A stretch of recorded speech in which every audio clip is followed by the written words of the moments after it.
Yes students, देखिए अब कुछ हम थियरम्स की बात करते हैं। प्रूफ ऑफ थियरम्स करते हैं। ये है चैप्टर 9.1 एनसीईआरटी सिलेबस है और आपकी न्यू बुक से एनसीईआरटी न्यू बुक से है क्लास 9 सर्कल चैप्टर से। इसकी जो सबसे पहली थ्योरम है बहुत छोटी थ्योरम है और बहुत सिंपल थ्योरम है। अब एक चीज आपको और बता दूं कि सर्कल जो चैप्टर है ये आप इसको बहुत कॉम्प्लिकेटेड मत समझिएगा, बहुत ही आसान है, बहुत आसान है। कुछ फंडामेंटल चीजें जो मैं समझा रहा हूं अगर आपने ध्यान दे दिया तो आपको दिक्कत नहीं आएगी। यदि आपने ट्राइंगल्स को प्रूव करना आपको पता है, ट्राइंगल्स कैसे प्रूव करते हैं आपने पढ़ा होगा पहले कि दो ट्राइंगल को हम प्रूव करते हैं उसमें कौन कौन से रूल्स आप लगाते हैं, बस वही रूल्स यहाँ पे लगाने हैं। इसमें सर्कल में भी ट्राइंगल्स बनाने हैं और उन ट्राइंगल्स को हमें प्रूव करना है। किस किस रूल से आप प्रूव कर सकते हैं? ISSS रूल है, SAS रूल, ESA रूल है, side side side, side angle side, side side side, side angle side, angle side angle और RHS। ये रूल आपने सब पढ़ा है ना ट्राइंगल्स में। यही सब रूल्स हम यहाँ पे अप्लाई करेंगे। इन्हीं रूल से जो आपके चैप्टर का डिवीजन है इसी प्रकार से डिवीजन है कि पहले आपको लाइंस एंड एंगल्स पढ़ाया गया। मैं कुछ फंडामेंटल चीजें बता रहा हूँ आपको। लाइंस एंड एंगल्स का चैप्टर पढ़ाया गया। क्यों पढ़ाया गया? क्योंकि आप लाइन और एंगल के बारे में जान जाइए। अब लाइंस में क्या होता है कि ये देखिए दो पॉइंट को मिलाने वाले पाथ को, रे को हम क्या कहते हैं? लाइन कहते हैं। क्लियर है? तो सबसे पहले आपको लाइन पढ़ाया जाता है, लाइन के बाद एंगल्स पढ़ाया जाता है। जब दो लाइनें जोड़ दी जाती हैं किसी एक पॉइंट से तो वो एंगल बन जाता है। अब यानी पहले एक लाइन के बारे में पढ़ाया गया, फिर दो लाइन को जोड़ दिया, अब इसी में जब तीसरी लाइन हमने जोड़ दिया तो बन गया ट्राइंगल। तो आपके जो चैप्टर का डिस्ट्रीब्यूशन है वो लाइंस, एंगल्स एंड ट्राइंगल्स। ठीक है, यूं ही नहीं चैप्टर वाइज पढ़ा दिया गया कि पहले कुछ भी पढ़े, पहले हम ट्राइंगल पढ़ लें फिर लाइंस पढ़ें। ऐसा नहीं होता। हमेशा पहले लाइंस पढ़ा जाता है, फिर एंगल के बारे में बताया जाता है, फिर ट्राइंगल के बारे में बताया जाता है, उसके बाद से आ जाता है ये सर्कल, जहां पर कलेक्शन ऑफ इनफाइनाइट पॉइंट्स होते हैं। अब यहां पर भी जब आप सर्कल बनाएंगे एक सेंटर लेंगे और अगर दो रेडियस को आपने मिला दिया तो देखिए एक एंगल बन गया। और अगर इस कॉर्ड को जोड़ दीजिए तो देखिए यहां ट्रायंगल बन गया। एक और अगर आपने ले लिया, ये देखिए ये जोड़ दिया, अब देखिए दो ट्रायंगल बन गए। अब इन्हीं दो ट्रायंगल को कॉन्ग्रेंट प्रूव करना है यहां पे, तो यही वाले सारे रूल्स हम यहां पर अप्लाई करेंगे। देखिए अब हम पढ़ते हैं। सबसे पहली थ्योरम सर्कल की आपकी है, बहुत सिंपल थ्योरम है, इक्वल कॉर्ड्स। क्या कह रहा? कॉर्ड्स, ध्यान रखिएगा। एच लग गया मतलब एक से ज्यादा कॉर्ड है सर्कल में। ऑफ अ सर्कल, यहां पे देखो सर्कल एक लिखा हुआ है, अगर यहाँ पे एच लग जाता तो सर्कल्स होता तो हमको दो सर्कल बना के प्रूव करना पड़ता। सबटेंड इक्वल एंगल, ये देखो बहुत सिंपल सा है। एक ये हमने सर्कल ले लिया, बन जा बहुत अच्छा सा सर्कल, चलिए फिर भी ठीक ही बन गया। एक ये सर्कल हम बना लेते हैं, equal chords of a circle, ये सर्कल है। अब सर्कल में कॉर्ड्स है तो दो कॉर्ड हम बना लेंगे। मान लीजिए एक कॉर्ड हमने ये बना लिया, दो पॉइंट ये ले लिया, एक कॉर्ड ये ले लिया और एक कॉर्ड कहीं भी बना सकते हैं। लेकिन इस चीज का आप ध्यान रखिएगा, ये कह रहा है इक्वल कॉर्ड्स, यानी मान लीजिए अगर आपने इसको P और Q लिया है और इसको A और B ले लिया है, ठीक है, और ये है सेंटर O, तो इक्वल कॉर्ड्स, इसका मतलब आपको क्या दिया हुआ है? सबसे पहले तो आपको दिया हुआ है, आपके पास क्या है? गिवन कॉर्ड, बहुत सिंपल लैंग्वेज में हम बताएंगे आपको। Chords P, chords P Q is equal,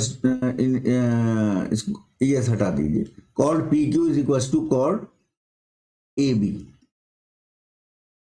P Q और ए बी बराबर दिया हुआ, ये गिवन है। तो equal chords of a circle subtend equal angle. अब एंगल कहां बनेगा, एंगल तो सेंटर पे बनेगा, तो सेंटर पे बनेगा तो कंस्ट्रक्शन हमने क्या कर दिया,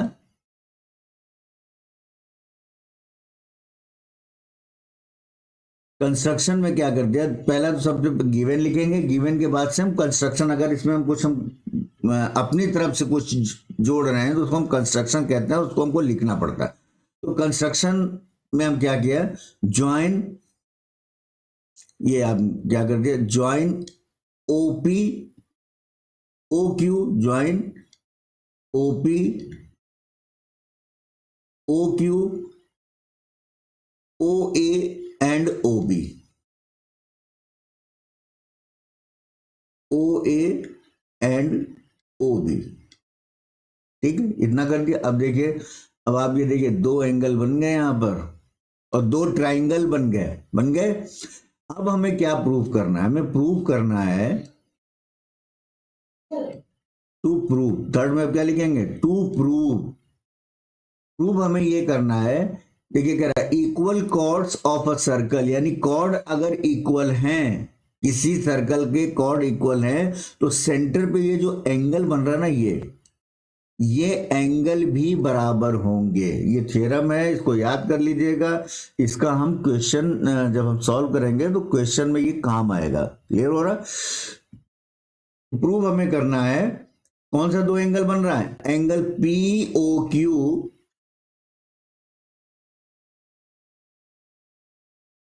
P O Q is equal to angle A O B, angle A O B, ये हमको प्रूव करना है। चलिए प्रूव करते हैं। प्रूफ के लिए थोड़ा सा हम ऐसा करते हैं, कलर चेंज करते हैं। आइए प्रूफ,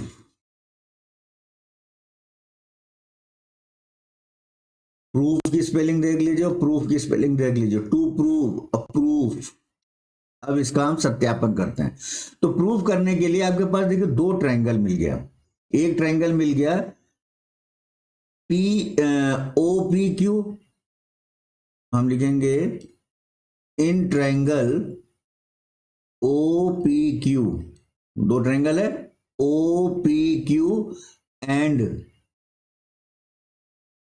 और दूसरा ट्रायंगल क्या है ओ ए बी, ये ओ ए बी, ये and triangle O A B. इन दो ट्रायंगल में ओ ए बी में अब हमको देखो ट्रायंगल प्रूफ किया है, तीन चीजें चाहिए। क्या क्या चीजें हमको मिल सकती हैं, सबसे पहले तो देखिए आपको मिल गया इस ट्रायंगल और इस ट्रायंगल में है, देखिए O P is equal to O A, क्यों है O P is equal to O A, radius क्या है ये दोनों, ये देखो ये भी रेडियस है, ये भी रेडियस है, ये भी रेडियस है, ये भी रेडियस है, और आपको पता है किसी सर्कल में रेडियस बराबर होते हैं, तो हम क्या लिखेंगे रेडियस ऑफ द सर्कल। तो एक तो ये आपने कर दिया, ये इसके बराबर कर दिया। अब हम क्या हो जाएगा O Q is equal to O B, ये भी रेडियस है, O Q is equal to O B, ये भी क्या है रेडियस ऑफ द सर्कल है। तीसरी चीज क्या है, देखो पहली चीज तो आपको तीन चीज चाहिए प्रूफ करने के लिए, दो चीज आपने निकाल लिया। थर्ड चीज क्या है, ये गिवन दिया हुआ है, ये chord P Q is equal to A B, क्या दिया हुआ है P Q is equal to A B, क्या दिया हुआ है P Q is equal to A B, इसको हम क्या लिख देंगे गिवन, ये हमको दिया हुआ है पहले से ही। तो कौन सा रूल लग गया, ये रूल लग गया by S S S criterion, लिखिए चाहे रूल लिखिए, भाई एस एस एस क्राइटेरियन लिख देते हैं।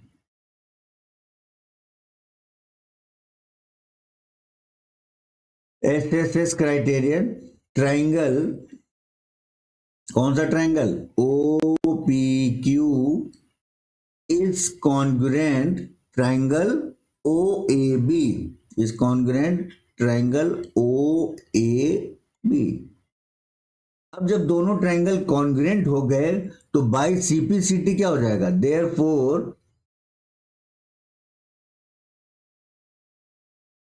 देयरफॉर एंगल जो हमें प्रूव करना था, क्या था एंगल, यही तो प्रूव करना था। Therefore angle POQ is equal to angle AOB by क्या लिखेंगे, बाय CPCT। इसका फुल फॉर्म होता है corresponding parts of congruent triangle. क्या कहलाता है CPCT, corresponding parts of congruent triangle. यानी कि अगर ट्रायंगल कॉन्ग्रुएंट हैं तो उनके करस्पॉन्डिंग पार्ट्स भी इक्वल होते हैं। जैसे अब इसमें जो भी चीज छूट रही है वो सब इक्वल हो जाएंगे। एंगल P बराबर ये इसके बराबर हो जाएगा, ये इसके बराबर हो जाएगा, यानी कि ये सब चीजें सारे करस्पॉन्डिंग पार्ट भी इक्वल होते हैं, तो इनको कहते हैं by CPCT, corresponding parts of congruent triangle. Clear बच्चों, देखिए ये थ्योरम आपकी हो गई। अब हम आते हैं नेक्स्ट थ्योरम पर।